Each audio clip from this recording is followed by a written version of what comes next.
이거 모르고 접영했다고요? 접영 실력 수직 상승하는 3가지 핵심 비밀 지금 알려드릴게요. 접영할 때 엉덩이가 위로 떠야 한다는데 엉덩이는 자꾸 가라앉고 다리도 벌어지고 몸은 웨이브가 아니라 그냥 지진난 것처럼 흔들리시나요? 다른 사람들 보면 두 팔로 한 번에 멋지게 앞으로 나가는 것 같은데 나는 15m만 가도 죽을 것 같고 살려줘 접영만 몇 달째 반복 중이라 흥미가 떨어지시나요? 수영 가서 오늘은 열심히 해봐야지 마음 먹고 갔는데 막상 물에 들어가면 스트로크 몇 번 해보지도 못하고 벽 잡고 헉헉대는 내 모습이 너무 답답하셨을 겁니다. 여러분이 이런 이유는 단순히 힘이 부족해서가 아닙니다. 오늘 영상에서는 그동안 여러분 접영이 부드럽게 이어지지 않았던 진짜 이유와 당장 적용 가능한 꿀팁 3가지를 알려드릴게요. 접영이 어렵게 느껴지는 가장 큰 이유 중 하나는 동작이 흐름 없이 뚝뚝 끊기기 때문입니다. 접영의 웨이브는 마치 물 위를 미끄러지듯 이어져야 하는데 정작 수영을 해보면 긴장해서 몸이 뚝딱거리기만 합니다. 여기서 많은 사람들이 놓치는 게 바로 상체의 낙하 타이밍, 흔히 말하는 가슴 누르기입니다. 가슴을 누른다는 표현은 기술적인 용어라기보다는 상체를 수면 아래로 부드럽게 내려보내며 웨이브의 출발점을 만들어주는 감각을 뜻해요. 이걸 제대로 못하면 몸이 위로 튕기고 아래로 추락하는 아래랑 접영을 하게 됩니다. 반면 상체가 자연스럽게 가라앉고 엉덩이가 그 반동으로 떠오르는 흐름을 만들면 물의 저항을 최소화하면서도 강한 추진력을 낼 수 있습니다. 이는 유선형 자세를 유지하는 데 결정적입니다.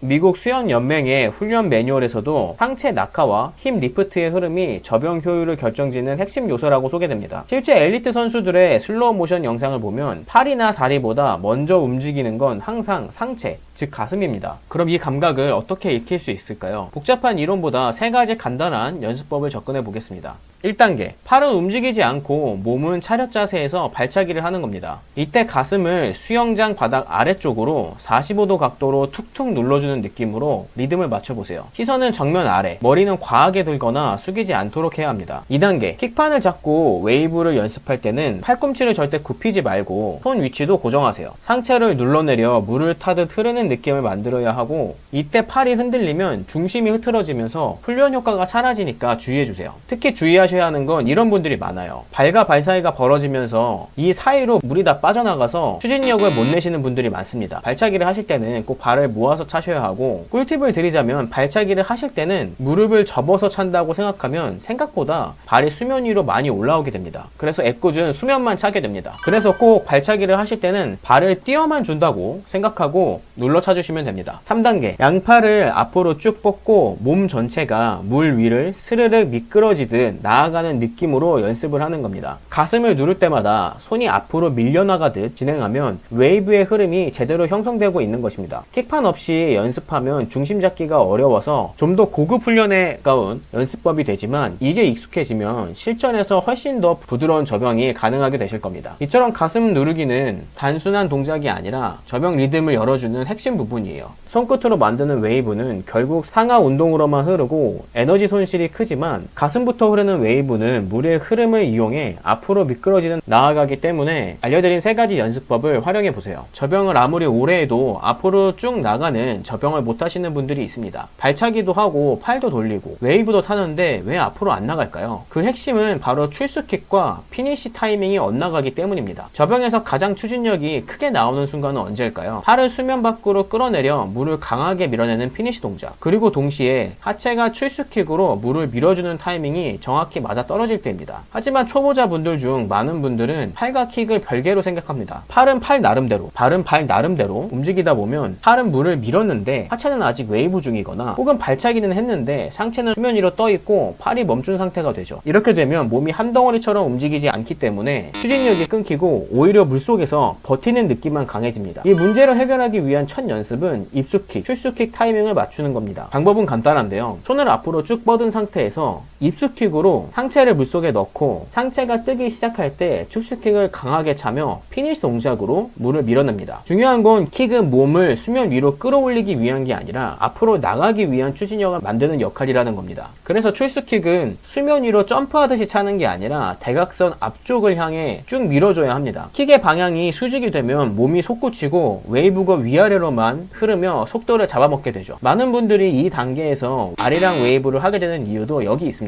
그렇다면 이 출수킥과 피니시 타이밍을 어떻게 감각적으로 익힐 수 있을까요? 바로 스케이트 드릴을 하는 것입니다. 이 드릴은 출수킥 타이밍에 맞춰 피니시를 강하게 해주고 물 위를 스르륵 스케이트 타듯이 앞으로 나가는 느낌을 익히는 훈련이에요. 처음에 거리가 짧더라도 피니시와 킥 타이밍이 정확하게 맞는 순간 물 위를 타고 넘어가는 부드러운 감각이 생깁니다. 여기서 아 이게 저병이구나 하고 몸으로 깨닫게 되는 거죠. 저도 이 부분이 어렵지만 저병을 힘으로만 해서는 안 됩니다. 킥과 피니시를 따로 보지 말고 하나의 큰 동작으로 연결되는 흐름이라고 생각해 보세요. 그 감각을 익히는 순간 여러분의 저병은 더 이상 제자리 웨이브가 아니라 물을 타고 부드럽게 나아가는 효율적인 기술로 바뀌게 될 겁니다. 여러분 저병할 때 왜 이렇게 힘든 걸까요? 팔도 열심히 돌리고 발차기도 하는데 이상하게 앞으로 안 나가고 중간에 멈춰버리기 일쑤입니다. 그 이유는 대부분 킥 타이밍이 잘못되었기 때문입니다. 트리플 킥 드릴은 저병을 부드럽게 연결하면서 추진력을 극대화시켜주는 훈련입니다. 실제로 수영 황제 펠프스도 이 드릴을 활용해 저병의 효율을 끌어올렸죠. 펠프스처럼 하기 위한 게 아니라 우리 몸에 맞게 저병의 감각을 키우기 위한 목적으로 이 드릴을 써볼 겁니다. 먼저 저병은 기본적으로 투킥으로 이루어져 있죠. 입수킥 한 번, 출수킥 한 번. 그런데 이 드릴은 그 사이에 한 번의 추가킥, 즉 글라이딩 타이밍에 킥을 한 번 더 넣습니다. 총 3번인 거죠. 그래서 트리플 킥입니다. 이렇게 킥을 3번으로 나누는 이유는 간단해요. 첫 번째 킥은 몸이 물속으로 들어갈 때, 두 번째 킥은 몸이 글라이딩 하면서 뜨는 타이밍, 세 번째 킥은 출수하면서 팔을 뺄 때, 이렇게 킥을 3개로 나누면 저병의 흐름이 부드럽게 연결되고 한 번의 킥에만 의존하던 추진력이 연속적으로 유지되기 때문에 수영이 훨씬 덜 힘들게 느껴집니다. 하지만 여기서 중요한 점은 킥을 하나하나 툭 끊어서 차면 절대 안 된다는 겁니다. 그리고 중간 킥, 그러니까 두 번째 킥은 글라이딩을 도와주는 역할이에요. 이게 없으면 몸이 가라앉거나 중간에서 멈추는 느낌이 듭니다. 그래서 이 킥으로 물 위를 타고 넘어가는 느낌을 배울 수 있어요. 주의할 점은 두 번째 킥을 힘으로 차려고 하지 말고 자연스럽게 떠오르는 타이밍에 부드럽게 넣어주는 것입니다. 처음에는 이게 어려우실 거예요. 익숙해지면 세 번째 킥까지 훨씬 수월하게 이어지실 겁니다. 자, 요약해 볼게요. 트리플 킥 드릴은 저병을 다음과 같은 3가지 구분으로 나눕니다.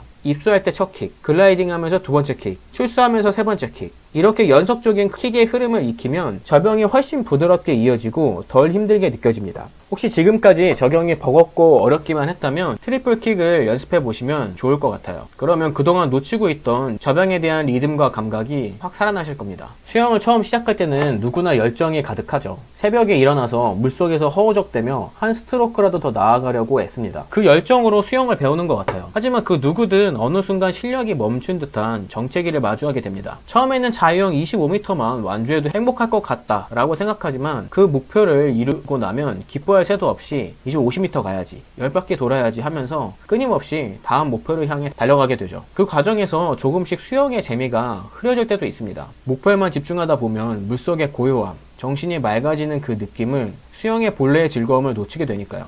하지만 수영은 단거리 질주가 아니라 마라톤입니다. 내가 한 스트로크 한 스트로크 쌓은 노력으로 물속에서 부드럽게 미끄러지는 글라이딩이라는 휴식을 얻듯이 지금의 슬럼프도 당신이 멈췄기 때문이 아니라 충분히 해왔기 때문일지도 모릅니다. 가끔 멈추고 생각해 보시면 처음에 물에 떠 있는 것도 힘들었던 내가 이젠 숨을 쉬고 앞으로 잘 나아가고 있다는 걸 알게 되실 겁니다. 그럼 저는 다음 영상으로 찾아뵙도록 하겠습니다. 그럼 다음 영상에서 만나요. 안녕.